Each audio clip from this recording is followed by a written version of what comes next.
Welcome to the Draft Stack with Kyle Scarlett, Jacob, and Jordan. What's going on, guys? What's What's up? up? What's up, guys? So we're doing top returners. I'm sure that there are no surprises with some of the names on the list. A lot of these guys were supposed to go this year and This is decided to go back to school. this is a really fun returning class. This is probably one of the better ones in recent memory. This is probably one of the ones I've been most excited for in a while. I'd have Yeah, to say, just yeah, because there's such. I don't think there's a clear cut like best returners, but I think there's probably like you could say 50 guys yeah. that are all around the same tier that could be first or second round picks. So definitely an interesting pool of prospects. For sure.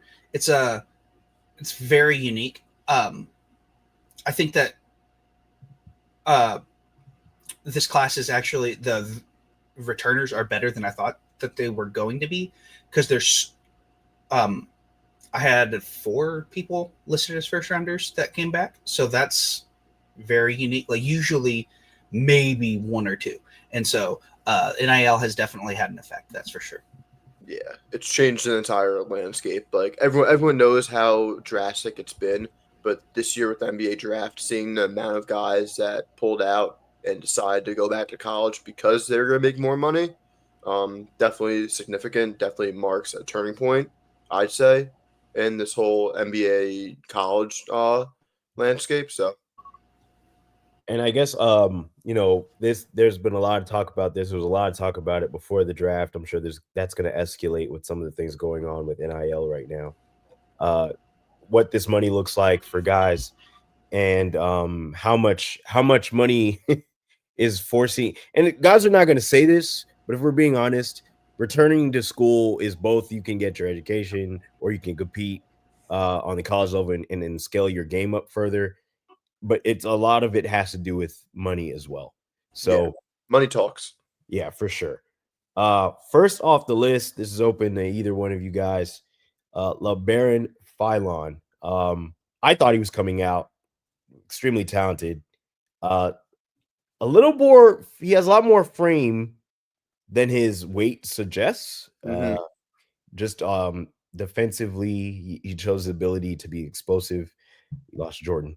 Um, And so I'm intrigued. I'm intrigued with him. I definitely think he could make some noise if he continues to put things together.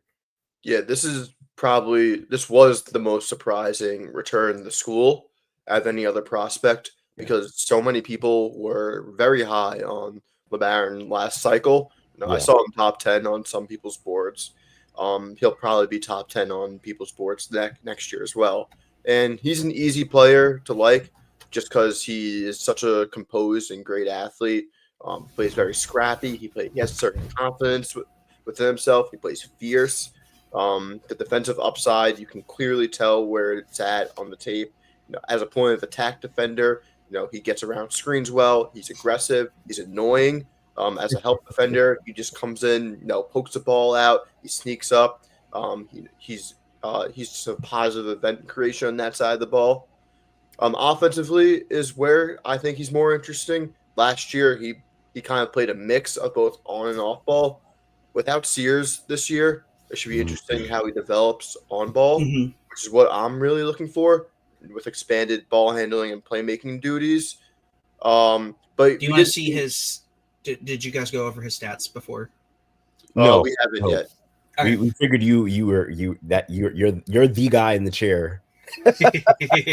So, 6'4" guard from Alabama, 33 games. He averaged basically 11 points, 3 rebounds, 4 assists, less than 2 turnovers, 1.3 steals, and zero point 0.3 blocks on 46, 30, 76 shooting. He shot 113 threes and only 78 free throws, which that is probably the most surprising thing to me is how few free throws he shot for how physical he plays. Yeah. Um, like I was really surprised there. If we go back and do his entire cerebrometrics for shooting to try to get a bigger sample size than just that last year, um, in 114 games, he's 33.8% on 193s. So Mhm. he's a little bit higher from three. I think it's because, to me, he looks more comfortable creating his own shot. Yeah. Than he does catch and shoot right now, which is probably a good sign for his future. And then he's actually 74.3 on 111 free throws. So, like, basically he's, a mid 70s free throw shooter. I think he's a really good defender. I think he can guard 1 through 3 and maybe even some 4s, depending on how he bulks up in the future. And I think he can probably hit enough open 3s to be viable. Like, as that, my comp for him has been Bruce Brown. That's not bad. And I have him 18 currently. Okay. So I think Bruce Brown was definitely a little bit stronger coming out. Yes. Of college. That's my one thing with LeBaron, and I think LeBaron is. And wasn't Bruce Brown older too? Mm-hmm. Yeah. Yeah. And so I do think he might have been stockier for sure. So like Bruce can guard actual 4s. And that's something that, like, Phylon, I don't know that he gets there, but like he definitely can do 1 through 3. Right. I agree with that. Yeah. He's definitely has the footwork too. Definitely graceful kind of footwork. You see it on both sides of the ball. The way he gets into counters on offense, defensively, just kind of sliding and just getting around guys on that end, chasing guys.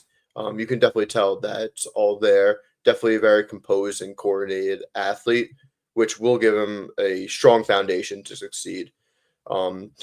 He's also just like right now he's going to be a combo guard. He's 6'4", maybe a little bit shorter, definitely skinny, but like we always say, all these guys are young. They're all going to need to bulk up. Yeah. My comp for him, and it's not just because of the Alabama connection, but I was thinking maybe Herb Jones, just because of the defensive side of the ball, has shown the ability to stretch the floor in some cases. So to me, I think there's a possibility, and it really depends. It really depends on how they decide to use him. As you mentioned, he's going to end up being more of a combo guard than anything else. If he goes from 177, I think is where he's at right now. He may have gained some weight. I'm not sure. That's based on most recent gauging. But if he can get to around 185, maybe 190, that ups the defensive ability and prowess. And so to me, I think between that and he's sneakily explosive. Yes.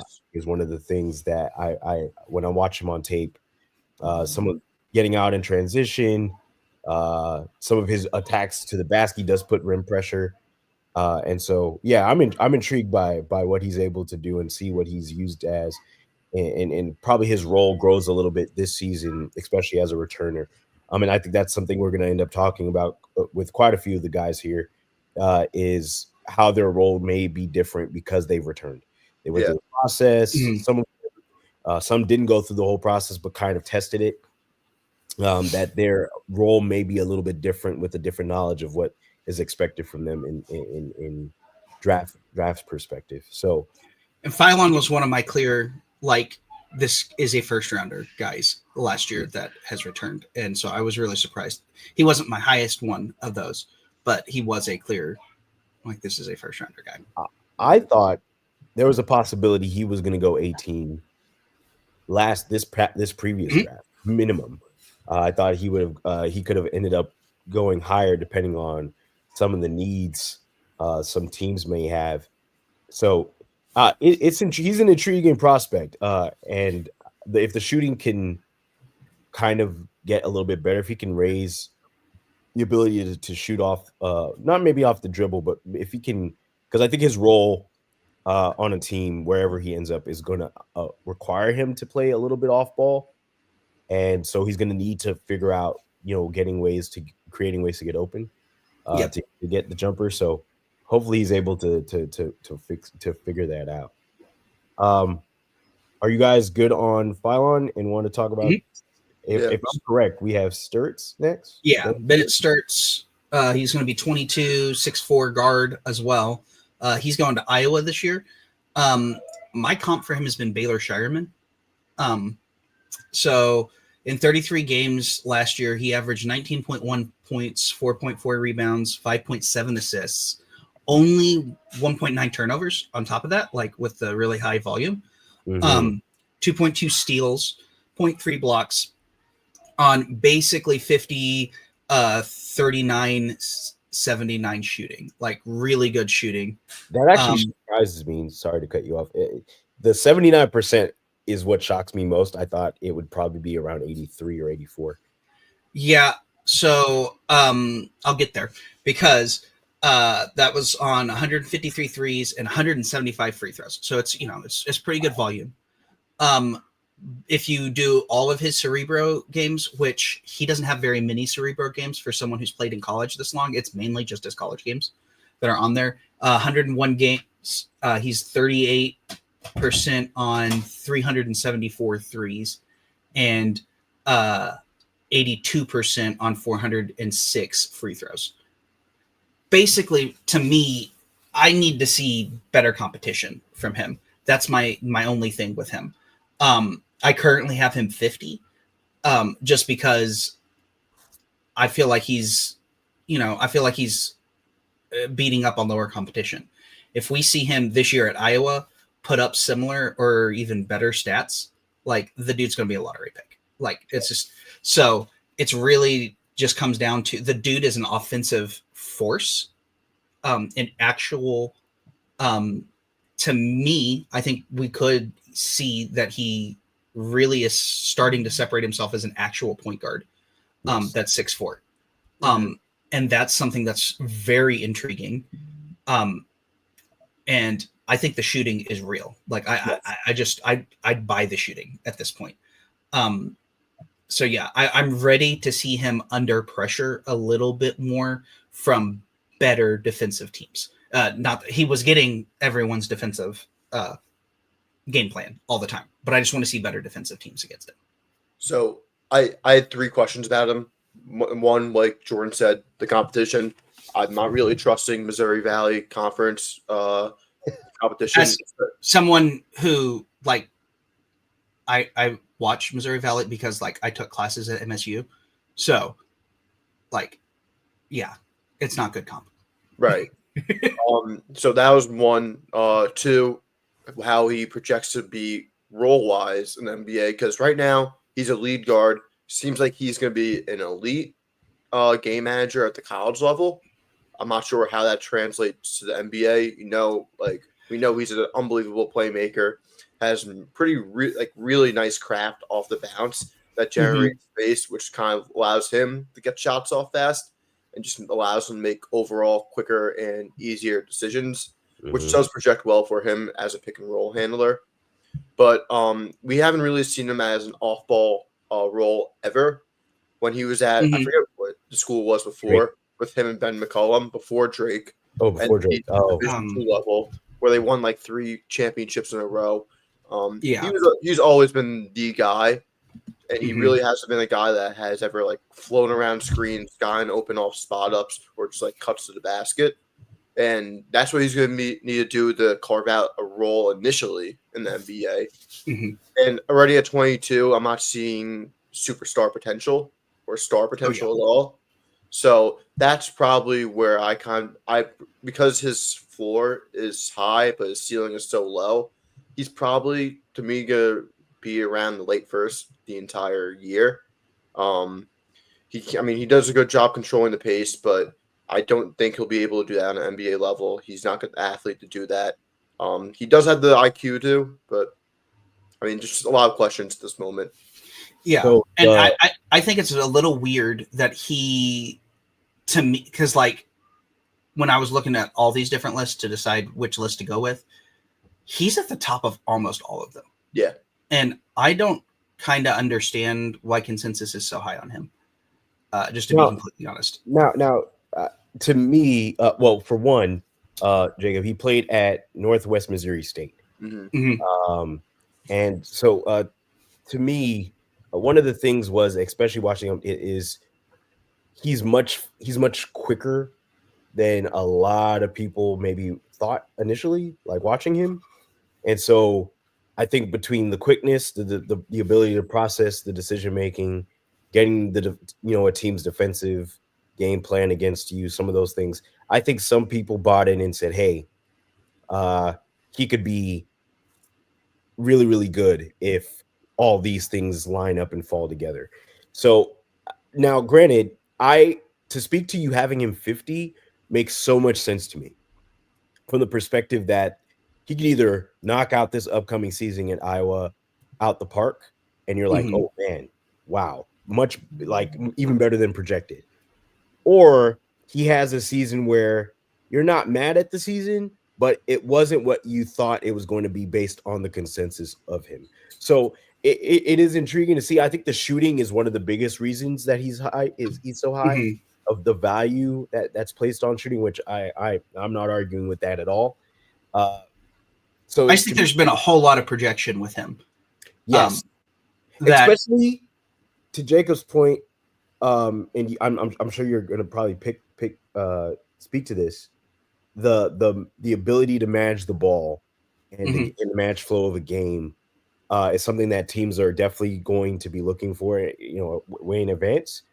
And so if he can continue to do that at a high level, keep the turnovers low, the assists high, there's a possibility where you're not the shooting plus that makes him a steal for whatever team ends up grabbing him. So yeah. What do you guys think about the Halliburton comparisons? I've seen it flown around on Twitter a little bit. I I don't don't really. like it because Halliburton was significantly more athletic, in my opinion, Yeah, I agree. uh, even though he's not necessarily a super athlete himself. I also yeah, think that Halliburton was in college a better defender. Yeah, yeah. he was a good defender in college. Yeah, I'm not totally sure what happened with Hallie in that transition. Um, so that's my main thing. I also think he Better might. competition. Yeah, that's true. NBA. Yeah, that's true. But like, it feels like he doesn't. It feels like Halliburton doesn't even try as much as he did in college. Yeah. No, which probably some of that is like his usage has like exploded since coming into the NBA. So that's probably part of it. Um, I do think that he definitely, for me, like I said, like he could be a lottery pick, but I'm leaning more towards let me see before I just like anoint him a lottery pick. Yeah. Yeah. And I that's agree. where I think some people are like, well, he could be a lottery pick. So I'm just going to put him in the lottery right now. And I'm not quite there yet. Right. And you don't have to be. Mhm. He was a big stat sheet FC guy last year on Twitter. Yeah. And he'll continue to be that. I mean, you look at it. I mean, it's incredible across the board. Box plus minus of 10, probably top 20 in college basketball. He had the highest Bart Torvik PPRG in all of college basketball. So for those people that love Bart, that probably holds a lot of weight. Then his overall efficiency, besides from the free throw line, was just outstanding this year. Yeah. And I think that to me, what we're most likely looking at is someone who becomes an incredible bench guard. Mm-hmm. Um, Yeah. he's just going to be able to run your bench units, be a real point guard off of your bench is where I think we're probably going to look at, which is great, but not like I've seen him like 7 or 8 on some boards, and like that's just way too high for me. Let's pump the brakes. I'm not saying he couldn't get there, but let's pump the brakes a little bit based on what we have seen for that. I mean, if the and I don't want to compare because I think they're different players, but the shooting is where I think I draw the most comparison. If Peyton Pritchard is kind of what his role is going to be, which is I Mm-hmm. think Peyton has carved out a niche for himself or a role for himself where he can play 6 man or he can Yeah. start in your starting lineup because he does give effort defensively. He does shoot the ball and Mm-hmm. stretch the floor. He can make passes. If that's his role, you're not mad at it because I think on a Mm-hmm. different team, maybe Peyton is starting somewhere, right? Yeah. This happens that Boston is not the place where he's starting. He may do that this year. He's going to start now, I think. Yeah. I think they're not going to have a choice. Right. But if that's his role, and if the pattern now, granted, I think Peyton is by far a better defender by like a decent stretch. Yeah. The Currently, difference here is Bennett has better tools. If you're going to talk about you being able to defend, he does have the better tool set. So it'll be seen if he uses it because a lot of guys have it and sometimes they don't use it. So we'll see. He played a lot of minutes I don't know if you have the minutes up, but he played a lot of minutes. Yeah, it was a lot. I don't have it pulled up, but it was a lot. His usage must have been bonkers last year. It was insane. It was a very high usage, and he's kind of always had a high usage. So that's where I'm a little worried of like, how do you scale down his role just a little bit? 30. My notes say he averaged around 38 minutes. Yeah, that seems right. Which is unbelievable for a player. I mean, that means 2 minutes of sitting time total. Yeah. Now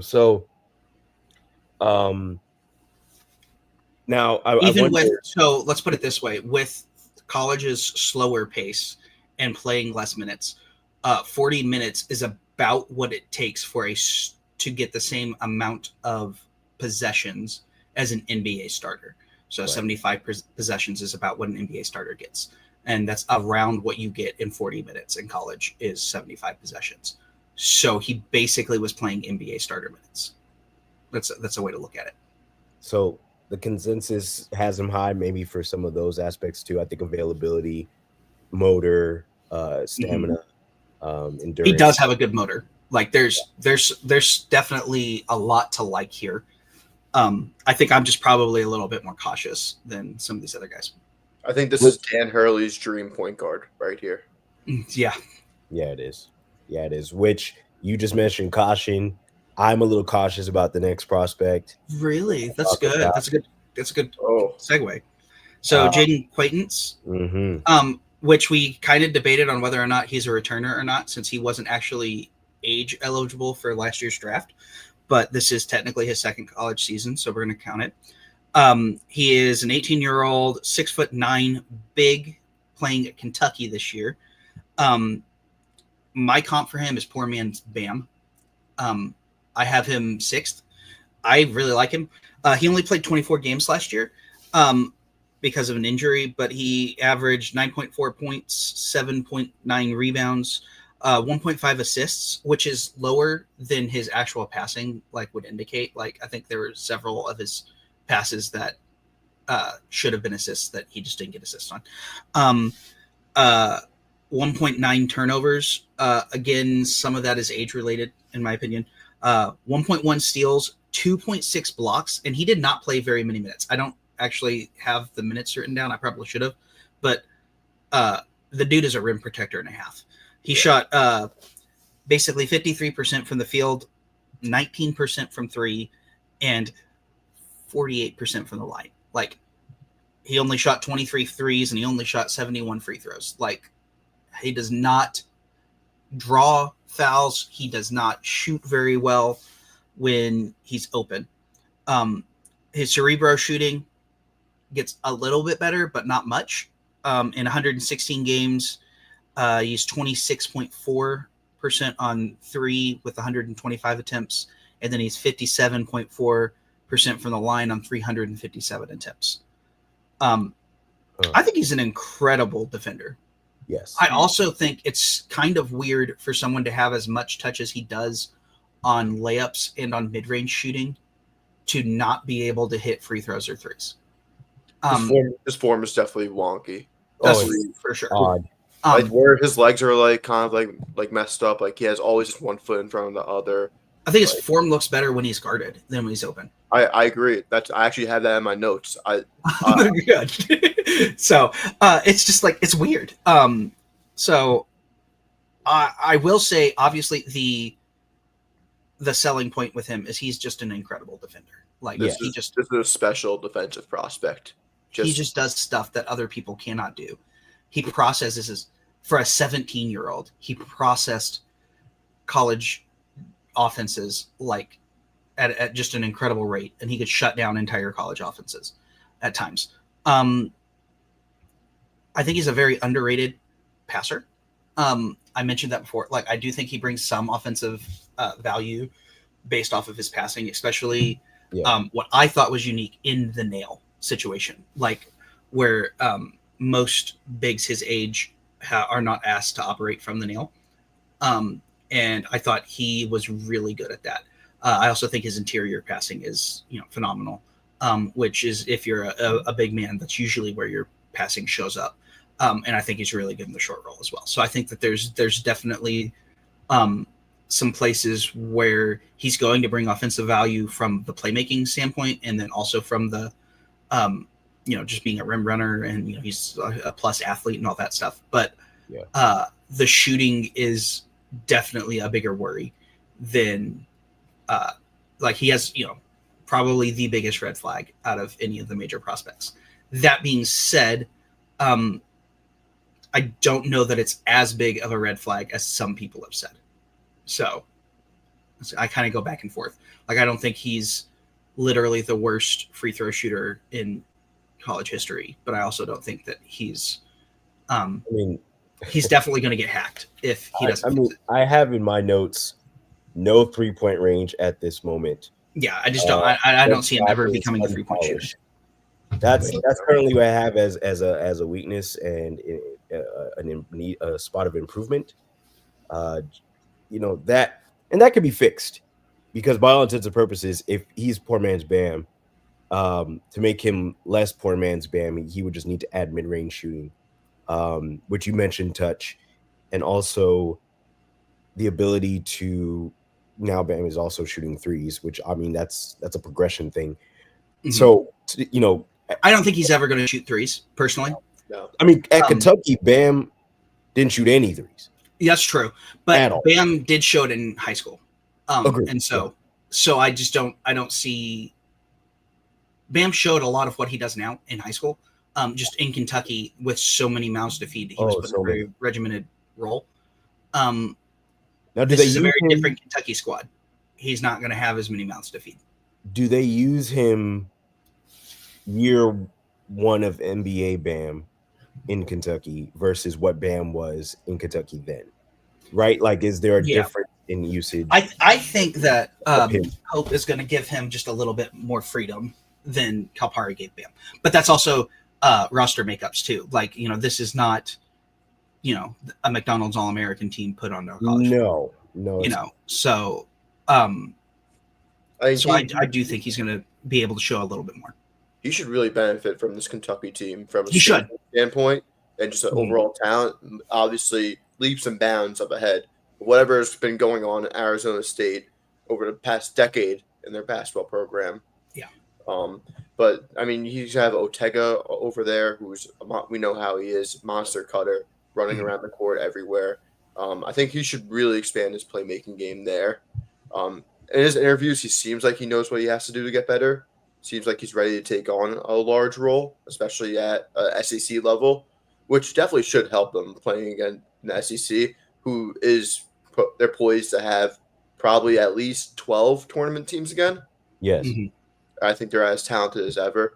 I don't need him to hit 75% of his free throws. No. But if he can get back closer to 57 instead of 47, I think that's a huge difference.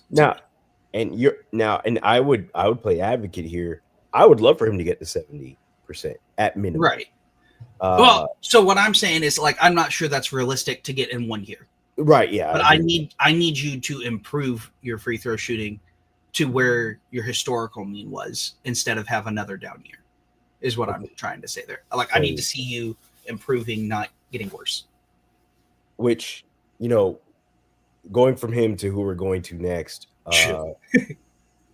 Well, kind of. We'll see.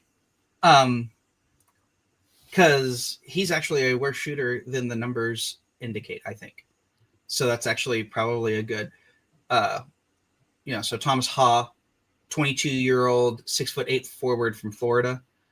My comp is a lazy comp because it's Florida Chandler Parsons. I know that's a lazy comp, but that's kind of where I'm at, because I think he's getting kind of overblown as both a defender and a shooter. So in 34 games, 9.4 points, 6 rebounds, 2.1 assists, 1.1 turnovers, 0.8 steals, 0.6 blocks, 49% from the field, 36% from three, 81% from the line. And it was on 83s and 122 free throws. But if we do like his Cerebrum metrics for his whole career in 85 games, It's only 28.9% on 178 threes, and Hmm. it's only 71.5% on 221 free throws. Um, it is a big concern that he's only been a good shooter for one season, in my opinion. He took a massive jump from Like freshman year to insane sophomore. jump. You don't Um, see that. and I also feel like I kind of feel like, to me, his defense is a lot. I think his defensive numbers look better because of the backline that Florida has. Mm. Yeah. So he's allowed to freelance a whole lot more. And even with him freelancing more, he doesn't like have huge stock numbers. No. Even with getting to freelance. So I'm a little confused because again, I've seen Ha like in lottery discussions again. I have him 30. Like, I don't hate him, but like I'm a lot more like, let's pump the brakes, let's see where he's at. I never scouted Ha last year. I obviously saw him because I was looking at the other guys on Florida. But I never specifically scouted him because, like, to me, he was never in the discussion last year to be in the draft. Right. And that annoyed a lot of Florida fans. So there's that. I kind of don't understand him being in the same discussions as like Lindenberg, Quintence, Phylon. Like those three to me were so significantly better than him. I'm just very confused how he's in this conversation. Yeah, no, I agree with that. I think he's definitely more of a glue guy, jack of all trades, no standout skill. And that's the other thing. Like, even, I'm comparing him to Chandler Parsons, and like Parsons was the huge point guard when he was at Florida, and Ha has not been a point guard either. So, it's kind of like there's not, he's a glue guy. I wanted to say Matthew Mayer, but that seemed kind of disrespectful to me. So He's a better player than Mayer was. Yeah. So I'm trying to figure out like what is a good comp for him. Because he's that tall glue guy forward, but he's not a good defender to me, but he is a glue guy. So it's like it's hard to find a glue guy who's not a good defender. Yeah. He's gonna be playing the 3 this year next to Condon and Chineu. He's more of a 4 at the NBA level. 6'9", for sure. 210. Just the way he's a very fluid mover. Seems like he could be an ideal forward in today's He's game. very athletic. I need to point that out. Yeah, he's very smooth. We mentioned him being a glue guy. Right now, really lacks the self-creation ability. 97% of his threes were assisted last year. So that seems low. Yeah, I mean, exactly. Like, he's not like putting the ball on the floor and pulling up from 3. Everything is coming from within the flow of the offense with him. So part of me is thinking that he's just benefiting from Golden's system, acting as that 4th or 5th guy who can give you 10 points a game while making the right passes and making the right decisions in team defense. He has the fluidity to play at an NBA level, but I just don't think the skill's there yet. And to me, to Jordan, your point, I think you were referencing the other prospects. He just didn't stand out to me. Like, there wasn't something that said this guy should be a lottery pick. I think some of what watchers, scouters, people who scout, some basketball heads, some of the things that are, there's a lot to be said for effort. So I think sometimes somebody will scale a guy in the lottery because of his effort. That's okay if there are additional skills to increase or supplement the effort as well. I'm not saying he's not skilled. I just don't think he's the most skilled. Like, I talked about some of the prospects within this previous draft. I'm going to say similar things because I have a principle for how I scout. And for me, don't just put a guy in the lottery because he gave more effort than the last guy. To me, I'm not saying that you can't reward effort. I'm just saying that putting a guy in conversations to be in the lottery or any, early or mid-late lottery, what that does, and even if you don't know you're doing it, it places expectations for a guy that when he doesn't meet them, people are like, what happened? Well, those expectations were never meant to be placed on this particular player because he's never given anything that states these should be his expectations. Mm-hmm. So to me, I think people have to be realistic about the expectations about certain players, especially with talent on this particular class. There's no way he's a lottery pick after some of the guys that we've talked about in top Or 10. going to talk about. Like, Right. Like we talked about the top 10 a week or so ago. Yeah. There's no way that means somebody like no. So there's no way. There's And no then, way to me that he's better than Caden Bouger, who's wasn't even talked about in our top 10. You know, like just like I kind of don't. He's another one of those "what are we doing here" kind of guys. Like, Tahad Pettiford to me is significantly better in this class, even with his weaknesses. But that being said, I still think that there is a very distinct, for sure, NBA role of him as an offensive bench forward, like who also, especially if the shooting is real, can fit on a ton of different teams. Agreed. So there's definitely a role for him, and he's not like a defensive sieve. I just don't think he's as good as the defensive numbers make him out to be. So, which is funny. You guys have been giving me segues this entire time, and so that goes from one guy to the next guy who I'm extremely high on. But I'd love to hear y'all's thoughts about him, Mr. Lindenberg. Is it Lindbergh? Lindborg, I think. Lindborg. Yaxel Lindborg.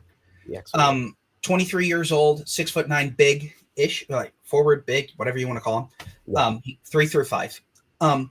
Going to Michigan this year. He's from Belgium. My comp for him has been Nick Batum. Because again, that 3 through 5. I have him 14th overall currently. Like, I do think he's a lottery guy. I'm like, I've been lower on some of these guys that people think are lottery guys. I think he's a lottery guy. In 37 games for UAB last year, he averaged basically 18 points, almost 12 rebounds, 4 assists, only 2 turnovers, basically 2 steals and 2 blocks on 52, 36, 75 shooting. Shot 73s, so not a ton of threes, but he shot 70. And 202 free throws, which is another thing. He gets to the free throw line as a big man. His cerebro shooting, so if you can get 78 games, so it's again not a ton. It's mainly still just his college games, but he's 34% on 109 threes. So I think he's a legitimate like average shooter for the league, but for a big man. So he's a real stretch big, and he shot 77.5% on 408 attempts from the free throw line. Again, the dude gets to the line as a big man, which is something that to me is incredible. I think he's so versatile. He does so many different things for your team. I think he really improved his playmaking last year.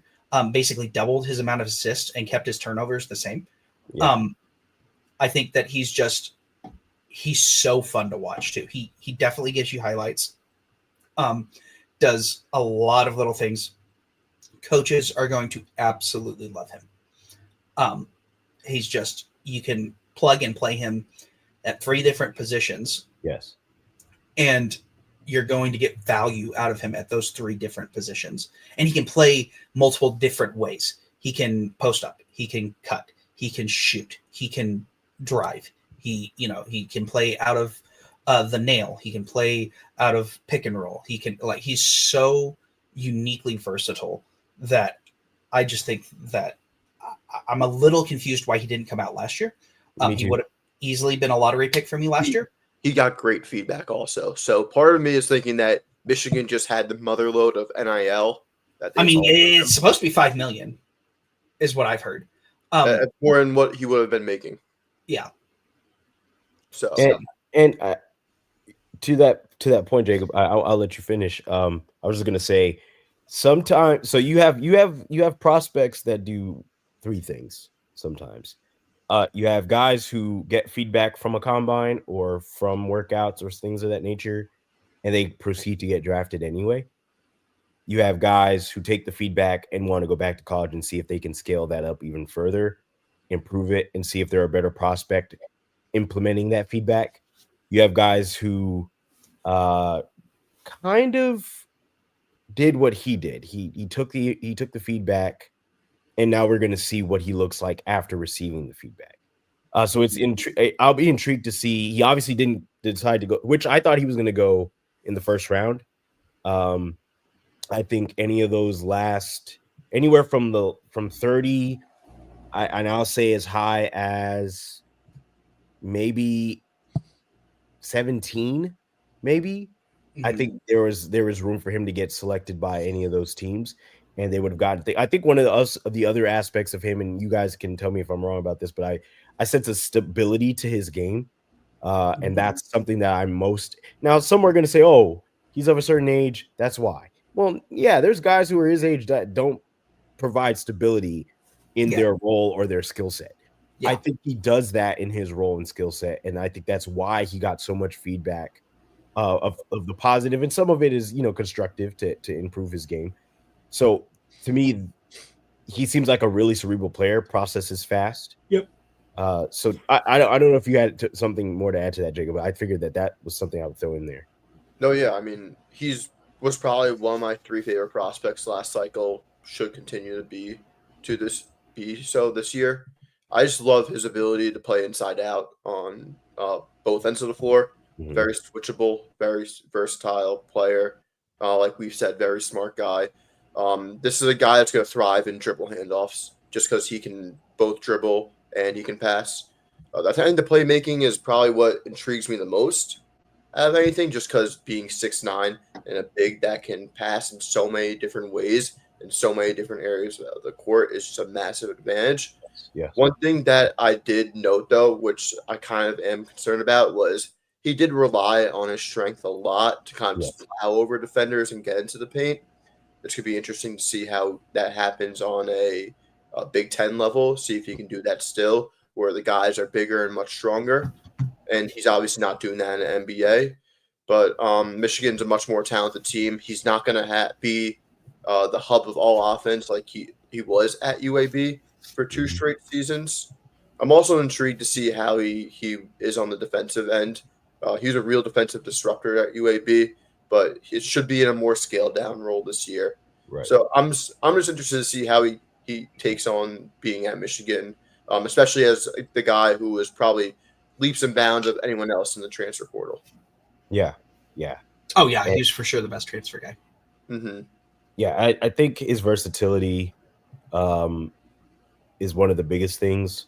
Also, I think one of the interesting aspects, especially Jacob, with the scaled down role, is how much of his role being scaled down in moments when it's needed, he can refer back to the things he did have in his tool bag of 2 seasons of being an offensive hub of sorts. So it is intriguing to me to see what he provides for them, and not having to do so much may also make the other aspects of his game be that much more valuable in moments when they're needed. So I'm intrigued. And so we're going from forward to guard, who I thought had an insane combine, in my opinion. Interesting that you think he's a guard, because I think we might disagree there. I think he's a wing. So Carter Knox, 19-year-old, 6'6", wing. If we want to split the difference there. Arkansas, my comp from is Kelly Oubre Jr. I think that he's very, very versatile as well. 33 games. So basically 8 points, 3 rebounds, and assists, 1 steal, almost a block. He does a little bit of everything. 45% from the floor, 33% from 3, 81% from the line on 93 threes and 72 free throws. If we're doing Cerebro totals, it's 32% on 784 threes and 71% on 624 free throws. So I will also say he was a late bloomer. When Boogie had his injury, all of a sudden he took on a lot of the scoring load. And so that made for him jumping up again. You can look at his March Madness games. He basically averaged 14, 5, and 1 on 84.2% true shooting and over a block a game in March Madness. Like, he was nuts in March Madness. Yeah. And then, like you said, had an incredible combine and stuff. So I'm kind of surprised he didn't stay. As an Arkansas fan, I'm a little happy, to be honest, because we lost a lot of good players. And so getting one of them to come back is kind of nice. So, He's an insane athlete is the other aspect of it. Like, it's not sneaky. You can tell that he's Kevin Knox's brother. Like, you can just tell. And going to that guard forward thing, what are we doing? That was the same question with his brother. His brother showed the ability to handle the ball. He showed the ability to do this. He showed the ability to do this, but he never put it together. Right. To me, Carter is learning to put it together a little. Like, he's ahead of his brother in that area. He has all these skills, but he's like, hey, I'm actually going to also learn to play a role. Yeah. I think that the difference between the two, or maybe the nuance of seeing your brother kind of go through the process, what that looks like, what it takes to be a pro, some of those other things, is maybe what is giving him the extra. Like, he's almost reading cheat sheets here. Like, he's like, oh, this, I could get to this a little bit sooner. This is an addition to my game. If I can learn how to be more physical with my body in a proper way and body control, that's going to be helpful. The shooting is I think he hovered, if he could hover around 35% from three, that would be good for him. The free throw shooting is going to definitely need to go up. You were going to say something, Jacob? No, I was going to say, I think that I'm more sold on the shooting, more like from all areas of the court, especially as a spot up guy on the top of the key. I think he's got a fast trigger. Showed to be able to knock it down throughout the season. I think the form has gotten better too. Yeah, I think it's gotten more consistent, definitely. I'm impressed with his ability to finish at the basket. He had one of the high. I think he finished around 75% at the hoop last year. And he started off. It was like after his first game or two at Arkansas, I was like, oh, okay, so he's not even going to be in the rotation. And then he slowly got better and better and better and better throughout the year. That to me is something that's important. His decision making was the real thing that got better, because he like you said, he learned to play within a role, and he started maximizing his touches when he got the chance to. We saw that March Madness. I was in awe of him. I forget, was it the Texas Tech game where he had 18 points? He had to kind of over at the end, just went to the basket, got fouled, hit big threes throughout the game. I mean, he's got the foundation to be a really good NBA role player. Agreed. My one thing with him is I think that the handle could get a little bit better. I think it's a little stiff right now, a little rigid, and I don't think he really manipulates space like that. But also at the same time, I don't know if he's going to be able to do that, need to do that at the NBA level. No, but it'd be a nice thing to touch upon. Yeah, for sure. I think he really tries on defense, which that's where I was going next. Is very good. It was kind of like, the reason they did so good in March Madness was they had him and they had Thiero up, so they just made life miserable on people, and so that's why they did so good in March Madness, and that's why they went farther than they were expected. Was that defense was insane. So, Jordan, I know you're an Arkansas fan. They return the highest percentage of minutes for players next year. So, how do you think he fits into this rotation? They don't. I'm pretty sure I saw a thing by Rothstein that said they had the highest percentage. Because Boogie left. Boogie's going to Florida. Evicic left. So did Johnny Davis is gone. Thiero's gone. What's his name? The big man. He just ran out of eligibility. Yeah. No, the other one. Adu ran out of eligibility. So no, I don't think they. They got. I think Carter Knox is the only rotation player who came back. Back. They have Brazil. Richmond's back. Yeah, Brazil's back. And then they've got 3 5-star freshmen coming in this year. Acuff, Thomas, and who's the third one? I thought it was 3. I might be wrong. I'm gonna have to look at it again and look at my notes. But like, there's for sure a Cuff and Thomas. But I think there's one more that's coming in, which again, Calipari with loving to play multiple short guards at the same time. Like I don't know about that, but he's got a weakness, and that's his type for sure. Speaking of short guards, that might be a great transition to Tahad Pettiford, 20-year-old, 6'1" point guard at Auburn. My comp is Kimball Walker. Like, I love Tahad. I'm a huge Tahad guy. I had Tahad, what was it, 14 last year before he pulled out? I think it was 14. I have him 12 right now. 33 games, 11 points, 2 rebounds, 3 assists. Basically 1.5 turnovers. Average to steal a game. 0.2 blocks a game for a 6'1" dude. Actually, not bad. So 42% from the field, 38% from the line, 80% from the free throw line. He shot 165 threes. Like, he's a real shooter. 73 free throws. Cerebro shooting 116 games. He's 75% from 3 on 725 attempts. Like, the dude shoots a lot of threes, and they go in. And then 77% from the line on 302 free throws. I usually don't like tiny players, but if you're an actual point guard, I can forgive it.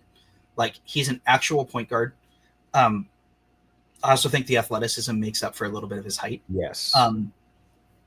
To me, I don't understand the people who believe in Jace Richardson and didn't believe in Todd. Like, to me, Todd is a much more complete player than Jace. And so I just his combine was excellent. That day one, he completely took over that game.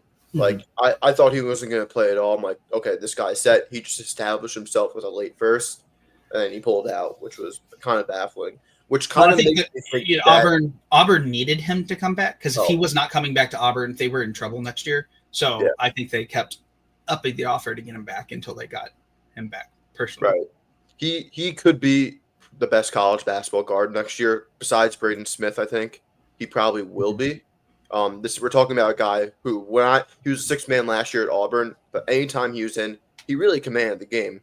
I know Janai Broome was kind of the hub of their offense, but if you watch him, Tahad's the one that's telling guys where to cut. He's the one that's telling guys where to stand. So he's a real table setter, a real game manager, and you just combine that with his dynamic scoring ability and the P&R. He's a legit point guard who also has that athleticism and that 3 shooting. Like, I'm just very confused why people don't see that as an automatic lottery pick. I mean, he shoots off the dribble, off the catch, in movement. It's a real like NBA appeal as even if he's a small guard. Not a lot of guys can do that, or not a lot of guys can come in with the ability to shoot in so many different ways. And his processing. I'm going back to that a little bit here. His processing is what made him have the ability to take over during the combine, and he strung the games together. And for a small guard, I thought he's still a pretty good defender for his size. Yes, I agree. Yeah, and that goes back to the processing. Like, he knows what his weaknesses are, and he knows how to make up for his weaknesses. Just like, I think his IQ is very underrated. He's also just an excellent athlete. Like, vertically, he's unbelievable. I mean, he's extremely quick. I think it's a 40-inch vertical, wasn't it? Yeah, 41, something like that. Like, huge. Yeah. I mean, he gets around screens pretty well, I think. And obviously being 6'1" and a shorter wingspan, it's definitely a big question. Actually, his wingspan wasn't like terrible, was it? I thought he had like a 6'5", right? Am I confusing him with someone else? I might be. I think it's 6'5". 6'5". So that's actually that's not bad. It's not bad at all. It's a +4 wingspan. That's yeah. It's not the end of the world. Yeah. I mean, he'll probably need to improve overall, just defensively, because I think there were lapses on that end. I think where he wasn't really giving effort, and he also did have the luxury of being on an Auburn team where all those guys had that dog mentality, where most of those guys played really hard defense where he Mhm. could take possessions off. I don't He's think also playing with like, you know, a 37-year-old and Chad Baker Mara, and you know, he had you know, he, we've talked he about just knows Jedi us. Grooms. He just noticed us. Yeah. Look, I mean, you know, so like there were he actually, to me, he plays with a maturity over his age, but that's also because like everybody on Auburn was like, you know, had a mortgage. You know, so Um, but he is extremely talented, especially because he is listed at 6 feet without shoes on. Uh, so to me, I think him playing bigger than he is one of the things that I've I've heard from people. They feel that Jace plays bigger than he is, but there were questions about Tahad Pettiford to that regard as well. But if we had to go, I if the Magic had to pick between the two, I wonder if they would have mhm. gone Pettiford instead of Richardson, just because of skill level. Both are small guards, and both of what can each guy give you. So, Oh man, and you cover up, you know, you're already covering up a lot of Jace's weaknesses uh on Orlando to begin with. right. Man, you cover up Todd's on Orlando. So Like, I think Tahad could play Jace's role. I don't think Jace could play Tahad's role. oh yeah, for sure. That's the I agree problem. with that. Is Jace actually landing in Orlando was like excellent for him, to be honest. Like I think that was probably the best possible fit Mhm. for him, because he's not going to have to be the point guard. Right. So that's really nice for him. Now we just talked about self-creation and playmaking and processing and just allotted all these things onto to to Pettiford. So how Jordan, about I'm someone who does leaving. none of I am leaving this in your capable hands to that? talk Oh boy. about this next. Go easy on Okay. him, Jordan. Go easy. Okay, JoJo Tugler, 21-year-old, 6'7" forward from Houston. Okay, so just 34 games, 6 points, 6 rebounds, 1 assist, 1 turnover, 1 steal, 2 blocks. Like, dude is a good rim protector. 53% from the field, 27% from 3, 54% from the line. He only shot 11 threes, and he only shot 61 free throws. He's like afraid to get fouled. Cerebro totals in 95 games, 27% on 26 threes, and 49% on 217 free throws. So here's my thing. What are we doing here? This is not a lottery prospect. This is not a first round prospect. This is not. I have him 60 because everybody else is so high on him. So maybe I'm missing something. Like what? But I get the rim protection for a forward. I get the athleticism for a forward. What does he do on offense that lets you play him on defense so that he can have that impact? Like he's a complete beyond zero. He's like if Ben Simmons couldn't pass, like or dribble. Like what are we doing here? We unless people are just expecting him to suddenly become a completely different offensive player. What is the appeal here? I get the rim protection from a forward is unique. What does he do outside of that has people so interested in JoJo Tugler? Like, you can't be a one-trick pony in the NBA. No, I was going to say, I just think a lot of the appeal comes from him on the defensive end, but I don't think that. But even I don't think his point of attack defense to me is not great. His chasing defense is not great. It's just weak side rim protection. He does one thing. Yeah, you can't do only one thing in the NBA, especially when that one thing is not that valuable. He can guard in the post, but in the NBA, you need a guard in space more than ever. And I don't think he moves his feet particularly well at this moment. I mean, he's active. And also, he's going to be giving up, 16 inches on actual postman. He also is very foul prone, which is so. This, you guys know how much I love defense. Anybody who's watched us talk about prospects and hoops, Defense is what one of my biggest focuses. The rim protection is cute. That's great. But we've talked about rim protection and rim deterrent, the ability to get stops. I just don't see it. I don't see it. And the problem is, especially as a forward, if the least you can do is be respectable on the perimeter defensively, I'm not sure that he gives or offers a lot from that perspective. Now, maybe there are people who are reading the tools but not realizing the tools are not being applied with clarity. I'm trying to figure it out here, because to me, his discipline on defense is questionable sometimes, and I'm being gentle here. And also, And like it's very weird because like these are his people who processing is strange. I really respect. Like I believe it. You know, we went with Sam Vecini's board. I think he has an 18. Like I don't understand. He's Like- probably the worst out of the Houston starting five. Probably the worst prospect out of all of them. Yeah. So I'm not sure. He's also he's entering his junior year. Yeah, he's 22, 21, 22. If he's 22 as a junior, it's old for a junior. Yeah, I think he's 21 actually is what I've got written down. Okay. So like what does he do? like What does he do? Like, I you know, mean, there's like a jack of all trades is better than, you know. I mean, not, and you know, there are some who are going to look at his on and off defensive rating, and they're going to tie that to him possibly. That is, to me, especially because of the way Houston plays and the philosophy, there is going to be defense first. Mm-hmm.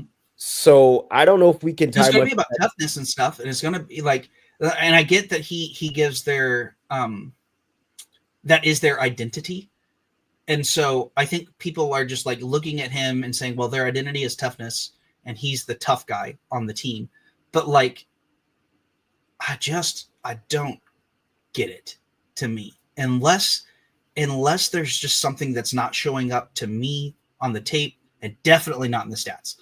Because I was like, when I kept seeing him so high, I'm like, maybe I just haven't looked at his stats close enough, and no, that's not it. So like, I don't know. So okay, well, I just saw he, like we were mentioning, like he's not really passing wise, not that good. He had a 15.6% turnover rate for how much he passes, how little he passes. That's horrendous. Yeah. That's concerning. There's no offensive gravity whatsoever. And I don't see, and because he was so low usage, I just don't see how that translates to the NBA floor. Like, this is a guy that's going to need years of development. And he's already 21. Yeah. You could be a fine weak side defender, and you could be a fine finisher who rebounds and hustles, but you're not. If you're in the NBA, that's not getting you that far. Even then, his rebounding's not like insanely impressive either. It's just 6. Oh. You know, like we're not talking about someone who's, you know, bringing down 16 rebounds in college, you know, consistently. Like, we're not talking about. It's just weird to me to see him so high. You know, I'm not sure what to say about him. I hope he, and that's probably going to get me canceled by like Houston fans. So and I hope he proves us wrong here. If he's everything better than what we thought, then great. We're rooting for him in that regard. Until then, I'm not projecting him 18. I have him 60. And that's high for me, but I just feel like I'm obviously missing something. So, because if NBA teams are as high as the rest of the, you know, draft intelligentsia is, then obviously he's going to get a chance. And so I don't like having people who are going to for sure get minutes and get tried out. I don't like not having them in my top 60. So yeah, I don't know. I guess we will see. The funny thing is, he's probably the outlier of the guys we're going to cover. As far as talent is concerned, he has all the tools. He's 6'7", 6'8", with 7'6" wingspan. The tools are there. It's about applying those tools. So guys, this is part one. We're gonna do a second one where we cover a few more guys who returned, and I'm excited to talk about some of these other guys for sure. For sure. That I thought were exact. We're gonna stay in the draft, or we're gonna figure out a way to end up on somebody's roster. They have a chance to go back to school and kind of add some of the things that they got feedback on. So look out for that. Thanks to the 100 of you who hung out with us this morning to watch, talk hoops, talk about some of the returners. We're so ahead. We're doing a lot of work. So look out for more content. Thanks for joining us on the Draft Stack. Peace.